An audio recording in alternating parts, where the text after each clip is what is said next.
हर हर महादेव दोस्तों, स्वागत है। तो जैसा कि आप सभी जानते हैं, शिवरात्रि का पर्व आने वाला है। फाल्गुन मास में कृष्ण चतुर्दशी के दिन महाशिवरात्रि का पर्व मनाया जाता है। इस बार महाशिवरात्रि 8 फरवरी 2024 को मनाई जाएगी।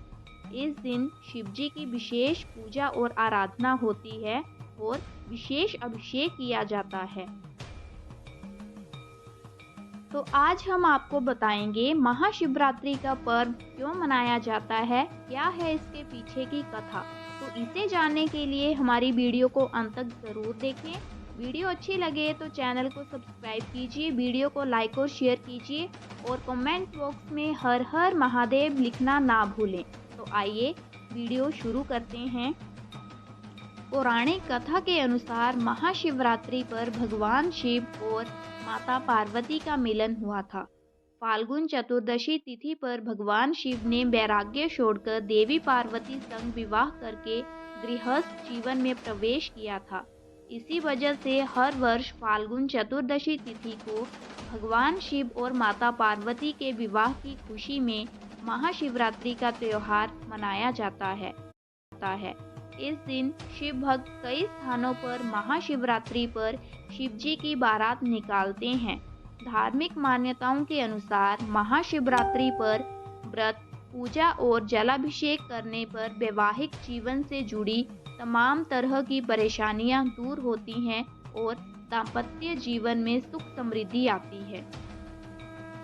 महाशिवरात्रि व्रत कथा के अनुसार चित्रभानु नामक एक शिकारी था। जानवरों की हत्या करके वह अपने परिवार को पालता था। वह एक साहूकार का कर्जदार था, लेकिन उसका ऋण समय पर न चुका सका। क्रोधित साहूकार ने शिकारी को शिवमठ में बंदी बना लिया। संयोग से उस दिन शिवरात्रि थी। शिकारी ध्यानमग्न होकर शिव संबंधी धार्मिक बातें सुनता रहा। चतुर्दशी को उसने शिवरात्रि पर्व की कथा भी सुनी। शाम होते ही साहूकार ने उसे अपने पास बुलाया और ऋण चुकाने के विषय में बात की। शिकारी अगले दिन सारा ऋण लौटा देने का वचन देकर बंधन से छूट गया। अपनी दिनचर्या की भांति वह जंगल में शिकार के लिए निकला, लेकिन दिन भर बंदी गृह में रहने के कारण भूख प्यास से व्याकुल था। शिकार खोजता हुआ वह बहुत दूर निकल गया। जब अंधकार हो गया तो उसने विचार किया कि रात जंगल में ही बितानी पड़ेगी। वह तालाब के किनारे एक बेल के पेड़ पर चढ़कर रात बीतने का इंतजार करने लगा। बेल वृक्ष के नीचे शिवलिंग था जो बेल पत्रों से ढका हुआ था। शिकारी को उसका पता न चला। पड़ाव बनाते समय उसने जो टहनियां तोड़ी वे संयोग से शिवलिंग पर गिरती चली गई। इस प्रकार दिन भर भूखे प्यासे शिकारी का व्रत भी हो गया और शिवलिंग पर बेलपत्र भी चढ़ गए। एक पहर रात्रि बीत जाने पर एक गर्भिणी हिरनी तालाब पर पानी पीने पहुंची। शिकारी ने धनुष पर तीर चढ़ाकर यों ही प्रत्यंचा खींची। हिरनी बोली, मैं गर्भ से हूँ, शीघ्र ही प्रसव करूंगी। तुम एक साथ 2 जीवों की हत्या करोगे जो ठीक नहीं है। मैं बच्चे को जन्म देकर शीघ्र ही तुम्हारे समक्ष प्रस्तुत हो जाऊंगी, तब मार लेना। शिकारी ने प्रत्यंचा ढीली कर दी और हिरनी जंगली झाड़ियों में लुप्त हो गई। प्रत्यंचा चढ़ाने तथा ढीली करने के वक्त कुछ बेलपत्र अनायास ही टूटकर शिवलिंग पर गिर गए। इस प्रकार उसने अनजाने में ही प्रथम पहर का पूजन भी संपन्न किया। कुछ ही देर बाद एक और हिरनी उधर से निकली। शिकारी की प्रसन्नता का ठिकाना न रहा। समीप आने पर उसने धनुष पर बाण चढ़ाया। तब उसे देख हिरनी ने विनम्रता पूर्वक निवेदन किया, हे शिकारी, मैं थोड़ी देर पहले ऋतु से निवृत्त हुई हूँ। अपने प्रिय की खोज में भटक रही हूँ। मैं अपने पति से मिलकर शीघ्र ही तुम्हारे पास आ जाऊंगी। शिकारी ने उसे भी जाने दिया। 2 बार शिकार को खोकर उसका माथा ठनका। वह चिंता में पड़ गया। रात्रि का आखिरी पहर बीत रहा था।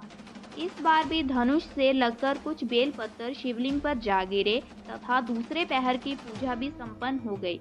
तभी एक अन्य हिरनी अपने बच्चों के साथ उधर से निकली।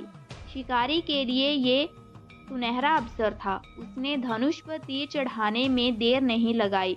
वे तीर छोड़ने ही वाला था कि हिरनी बोली, हे शिकारी, मैं इन बच्चों को इनके पिता के हवाले करके लौट आऊंगी। इस समय मुझे मत मारो। शिकारी हंसा और बोला, सामने आए शिकार को छोड़ दूं, मैं ऐसा मूर्ख नहीं। इससे पहले मैं 2 बार अपना शिकार खो चुका हूँ। मेरे बच्चे भूख प्यास से व्याकुल हो रहे होंगे। उत्तर में हिरनी ने कहा, जैसा तुम्हें अपने बच्चों की ममता सता रही है, ठीक वैसे ही मुझे भी शिकारी। हे शिकारी, मेरा विश्वास करो, मैं इन्हें इनके पिता के पास छोड़कर तुरंत लौटने की प्रतिज्ञा करती हूँ। हिरनी का दुख भरा स्वर सुनकर शिकारी को उस पर दया आ गई। उसने उस मृगी को भी जाने दिया। शिकार के अभाव में तथा भूख प्यास से व्याकुल शिकारी अनजाने में ही बेल वृक्ष पर बैठा बेल पत्र तोड़ तोड़ कर नीचे फेंकता जा रहा था। तभी उधर से एक और मृग रास्ते से गुजरा।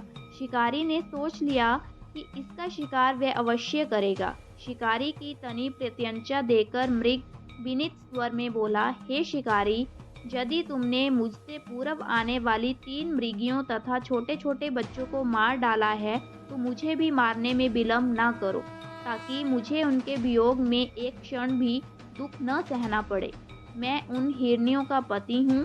यदि तुमने उन्हें जीवन दान दिया है, तो मुझे भी कुछ क्षण का जीवन देने की कृपा करो। मैं उनसे मिलकर तुम्हारे समक्ष उपस्थित हो जाऊंगा। मृग की बात सुनते ही शिकारी के सामने पूरी रात का घटना चक्र घूम गया। उसने सारी कथा मृग को सुना दी। तब मृग ने कहा, मेरी तीनों पत्नियां जिस प्रकार प्रतिज्ञाबद्ध होकर गई हैं, मेरी मृत्यु से अपने धर्म का पालन नहीं कर पाएंगी। अतः जैसे तुमने उन्हें विश्वास पात्र मानकर छोड़ा है, वैसे भी मुझे जाने दो। मैं उन सबके साथ तुम्हारे सामने शीघ्र ही उपस्थित होता हूँ। शिकारी ने उसे भी जाने दिया। इस प्रकार प्रातः हो आई। उपवास, रात्रि जागरण तथा शिवलिंग पर बेलपत्र चढ़ने से अनजाने में ही शिवरात्रि की पूजा पूर्ण हो गई। पर अनजाने में ही की हुई पूजन का परिणाम उसे तत्काल मिला। शिकारी का हिंसक हृदय निर्मल हो गया। उसमें भगवत शक्ति का वास हो गया। थोड़ी ही देर बाद वह मृग सपरिवार शिकारी के समक्ष उपस्थित हो गया, ताकि वह उनका शिकार कर सके। किंतु जंगली पशुओं की ऐसी सत्यता, सात्विकता एवं सामूहिक प्रेम भावना देखकर शिकारी को बड़ी ग्लानि हुई। उसने मृग परिवार को जीवनदान दे दिया। अनजाने में शिवरात्रि के व्रत का पालन करने पर शिकारी को मोक्ष और शिवलोक की प्राप्ति हुई। तो ये थी महाशिवरात्रि की कथा और पर्व मनाने का रहस्य। हर हर महादेव।